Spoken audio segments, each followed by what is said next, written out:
un update BD manga parfaitement genré et c'est moche et je le sais, donc pas besoin de faire féministe dans les commentaires. Je suis avec vous, moi-même je n'aime pas comment j'ai découpé la chose, mais je ne savais pas comment le découper autrement et je me voyais mal faire une vidéo de 40 minutes de BD manga, sachant que déjà d'habitude vous aimez moins ces updates que les autres, alors si en plus j'en fais 40 minutes, vous allez vous pendre, je n'ai pas envie de vous perdre, je n'ai pas envie que vous vous tuiez, donc voilà la deuxième vidéo. Du coup, comme j'avais pas tant que ça de lecture masculine, j'ai choisi de vous prendre les lectures dites masculines et de vous prendre les tranches de vie, comme vous savez que je les aime beaucoup. Voilà. Du coup, allons-y tout de suite, allons-y gaiement, c'est parti. Donc il n'y a qu'un seul tranche de vie, donc ça va, mais c'est un début de série, et là vous vous dites, quoi, encore un début de série? Mais déjà dans l'update précédent, tu nous en avais présenté deux. Oui, bon bah ça va, hein. Oh, je fais ce que je veux de mes cheveux. Bref. Donc, il s'agit de Tonari no Seki-kun, qui s'appelle en français Seki, mon voisin de classe. Ouais, je me la pète avec mon japonais. Oh. Pardon. Master of Killing Time, c'est le tome 1 et c'est de Takuma Morishige aux éditions Akata.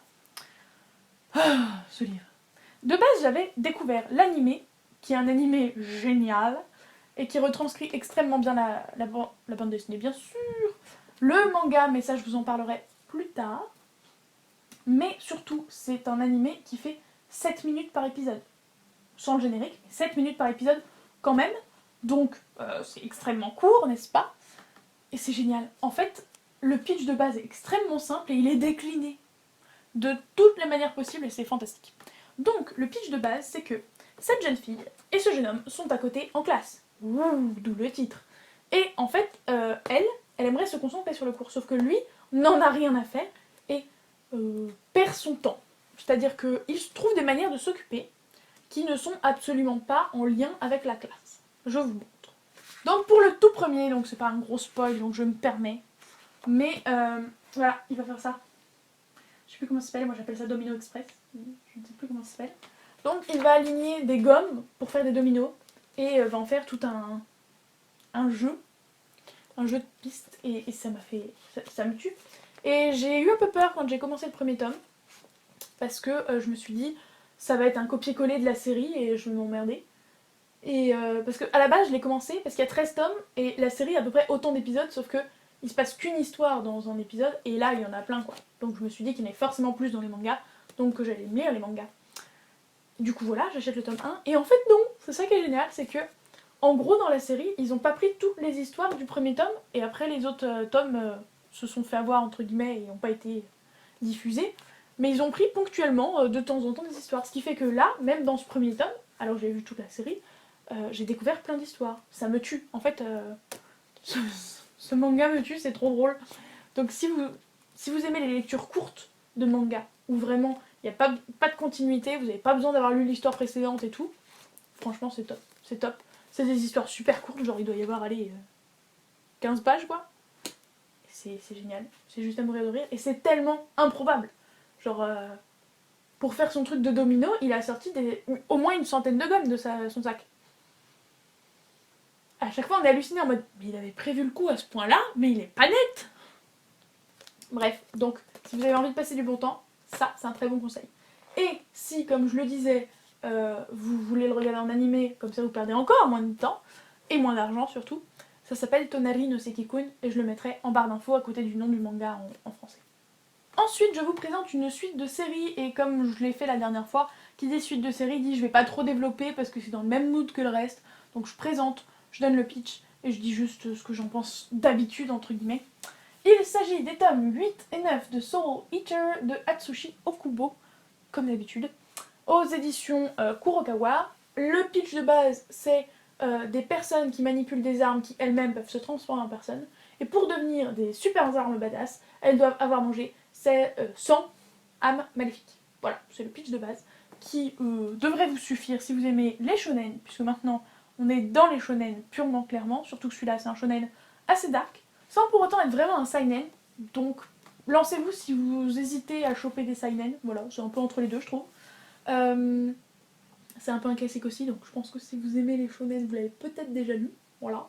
Les dessins sont assez particuliers, que je vous en trouve. Bon, j'ai pas trouvé de planche extraordinaire à vous montrer, donc je vous montre celle-là. En tout cas, si vous aimez pas les dessins, je vous conseille pas de vous lancer, ou alors de tenter en regardant l'animé à nouveau pour voir si les dessins vous conviennent quand même. Enfin voilà, c'est un petit peu curieux comme histoire, c'est très très sombre. Moi j'aime bien, je trouve pas ça oufissime, d'où le fait que je les ai en double tome et que j'ai attendu les double tomes, parce que je connaissais déjà, j'ai regardé le début de l'animé. Donc je continue sur ma lancée, mais c'est pas non plus folichon à mes yeux. Par contre, si je voulais vous parler de lecture folichonne, je vous parlerai des 3 tomes qui viennent. Alors, ce qu'il faut savoir pour la petite histoire avant que je vous les présente, petit suspense des familles, c'est que cette série de 7 tomes m'a été conseillée par une abonnée. Alors je m'excuse platement à nouveau comme dans le book haul, j'ai toujours pas fait mon taf, je ne sais toujours pas laquelle d'entre vous, je sais que c'est une fille mais sinon je sais plus qui, laquelle d'entre vous m'avait conseillé ces lectures, donc je la remercie vivement, merci, comme quoi faut toujours vous écouter, et du coup, enfin toujours, hein, vous emballez pas, hein, oh, je fais ce que je veux quand même.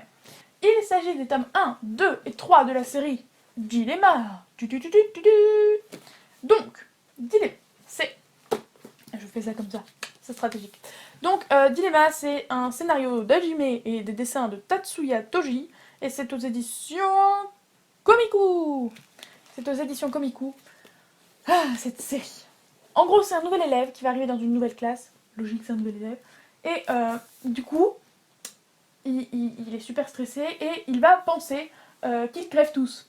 Sauf que le problème, c'est qu'un dieu arrive et lui dit « Bah, je les ai tous butés pour toi. » Et lui, il est en mode « Quoi ? Mais je voulais pas vraiment, enfin, j'y pensais, mais non !» Et du coup, à partir de là, la déesse va pointer régulièrement le bout de son nez pour dire « Bon alors, je te propose, soit tu le butes lui, soit tu le butes lui. Mais pour choisir, tu fais ça, tu fais ça. » Et donc, ce sont des dilemmes. Ouh, que vous êtes intelligent. Et du coup, c'est génial. À la base, j'avais acheté juste le tome 1. J'étais en mode ah, mais c'est trop bien. Et du coup, j'étais en mode ah, il me faut la suite. Ah, il y a un cliffhanger de ouf, il me faut la suite. Et du coup, il a fallu que je ressorte en librairie pour m'acheter les tomes 2 et 3. Et j'ai bien kiffé. Pour vous donner la teneur, celui-là, il est pas mal. Ça montre bien le délire. Et c'est de plus en plus sadique. Et du coup, t'es de plus en plus en mode ah, c'est horrible. Et en même temps, c'est trop bien. Je passe pour la sadique de service. Alors, je vous montre une image qui va pas faire trop glauque, parce que je ne voudrais pas choquer un lectorat jeune, voilà. Tadam! Donc je vous montre pas, comme je disais, de glauque, parce que voilà. Mais il y en a. Mais pour autant, c'est pas aussi trash qu'un King's Game, vous voyez. En tout cas, dans le visuel.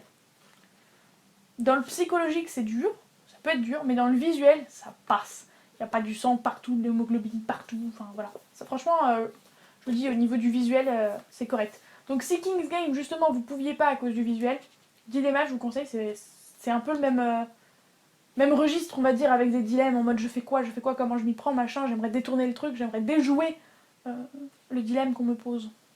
Donc voilà, Dilemma, c'est super top. Et comme je l'ai fait la dernière fois, si de toute cette pile, il n'y a qu'un truc pour lequel vous devez m'écouter, c'est celui-là.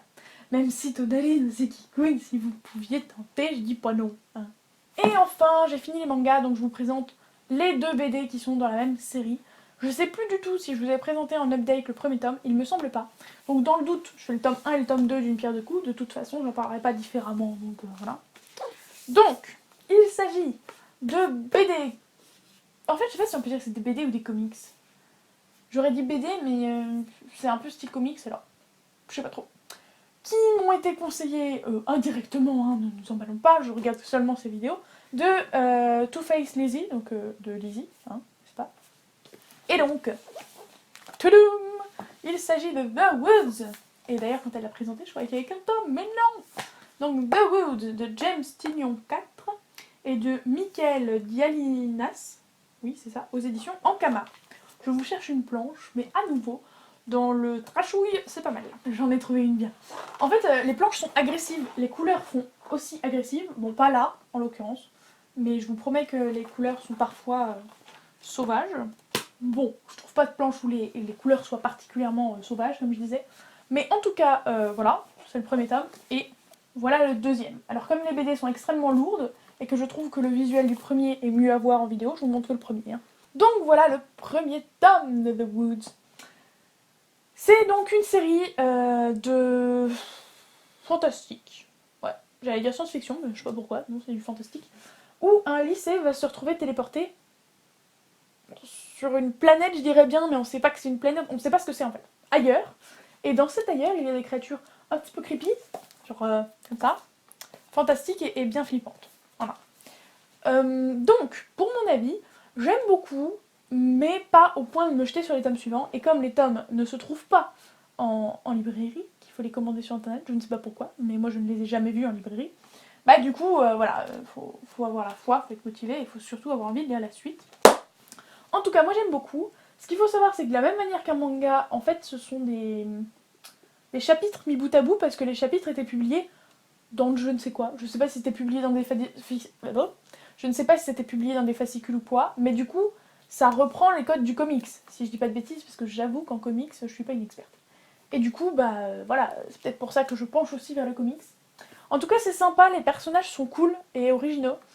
Et ils ont tous des caractères bien différents, bien... Enfin voilà, on voit vraiment les différences de caractère, et ça c'est cool. On a toujours envie d'en savoir plus, et ça aussi, c'est bien intéressant. Et c'est pour ça que je vous recommande quand même, si vous n'êtes pas gêné par le style de dessin, parce que j'avoue qu'au début j'ai eu du mal, si vous n'êtes pas non plus gêné par ce qui peut être glauque, trash, et en couleur cette fois, parce qu'en manga c'est en noir et blanc, mais là, quand il y a du sang, c'est rouge, partout. Et voilà, c'est pas non plus ultra glauque, mais c'est pas mal dans son genre. Et peut-être que si je les trouve pas en librairie, c'est parce qu'ils les mettent en rayon comics. Je viens seulement de réagir, mais peut-être. Donc si vous me voyez débarquer avec le tome 3 dans pas si longtemps, vous saurez que c'était ça. C'était donc la fin de ce petit update. J'espère qu'il n'était pas trop long et trop laborieux à regarder. En tout cas, j'espère qu'il vous aura plu. Moi, j'aimerais bien savoir ce que vous êtes en train de lire. Illustré, pas illustré, voilà, je m'en fiche. Je suis intéressée en tout cas. Je vous fais de gros bisous, je vous souhaite d'excellentes lectures et je vous dis à la prochaine. Ciao!